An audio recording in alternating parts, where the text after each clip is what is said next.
Hello everyone, welcome to exam based में स्वागत है आप सभी का एग्जाम की इस प्लेटफॉर्म में to make your preparation 50% faster. मेरा नाम है कैलाश तिवारी। सो दोस्तों, नाबार्ड ग्रेड ए फेज 2 का पेपर 1 हो चुका है। डिस्क्रिप्टिव इंग्लिश का ये पेपर था एंड इस बार थोड़ा थोड़ा सा डिफरेंस हमें देखने को मिला। और मैंने जैसे पहले भी आपको बताया है, नाबार्ड ग्रेड ए में अगर सिलेक्शन होना है तो 4 इंपॉर्टेंट फेज होते हैं उसके। फेज मतलब ये वैसे हमने एग्जाम पैटर्न के अकॉर्डिंग इस जो हमारा पेपर है उसको डिवाइड किया हुआ है। सबसे पहला होता है डिस्क्रिप्टिव इंग्लिश, जो हो चुका है 100 मार्क्स का। अब आपके पास है ऑब्जेक्टिव पार्ट 50 मार्क्स का, और डिस्क्रिप्टिव पार्ट 50 मार्क्स का, और इंटरव्यू 50 मार्क्स का। सो दोस्तों, ये वाला तो आपका हो चुका है और अच्छा ही हुआ है सबका। डेफिनेटली इंग्लिश का तो अच्छा ही होता है। अब डिस्क्रिप्टिव और ऑब्जेक्टिव इसको आपको बहुत अच्छे से करना है, तो पॉजिटिव रहिए। अभी आप बस अंदर जाने ही वाले होंगे, तो बस उससे पहले आपको बहुत अच्छे से अपने आप को रिफ्रेश कर लेना है मेंटली भी।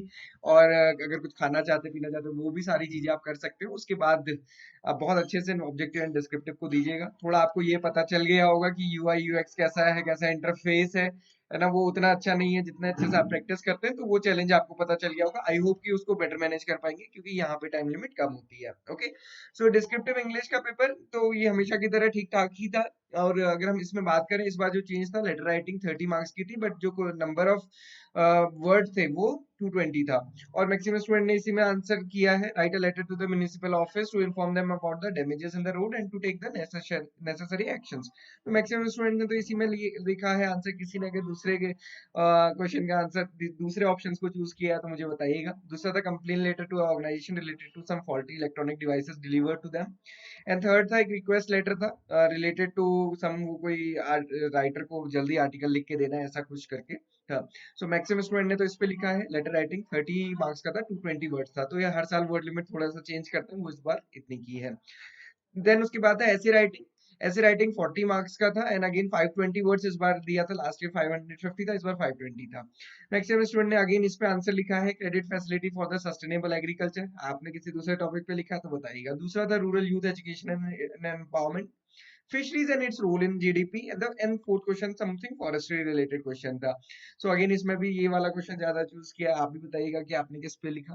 देन प्रेसी राइटिंग का 30 मार्क्स का, 120 वर्ड्स का था। और ये टॉपिक था इसमें Ethiopian water harvesting, crisis and management, इससे रिलेटेड प्रेसी राइटिंग था। आई होप सबने अच्छे से लिखा होगा। सो दोस्तों, ये थे क्वेश्चंस, और ये नेक्स्ट ईयर 2025 के लिए भी आपके काम आएंगे। और सबसे अच्छी बात ये कि दोस्तों, अगर आप ये देखोगे ऐसे राइटिंग में जो हमने आपको टॉपिक दिए थे प्रैक्टिस के लिए, उसमें ये सारे के सारे क्वेश्चन थे। इवन हमने फिशिंग भी ऐड किया था, और वो भी क्वेश्चन यहाँ पे देखने को मिला है। सो इस बार तो ऐसे राइटिंग में भी हम कह सकते हैं कि जो ARDESI में डिस्क्रिप्टिव पार्ट होता है वो काफी हद तक यहाँ पे पूछा गया था। तो ये एक चेंज है इस बार देखने को मिला।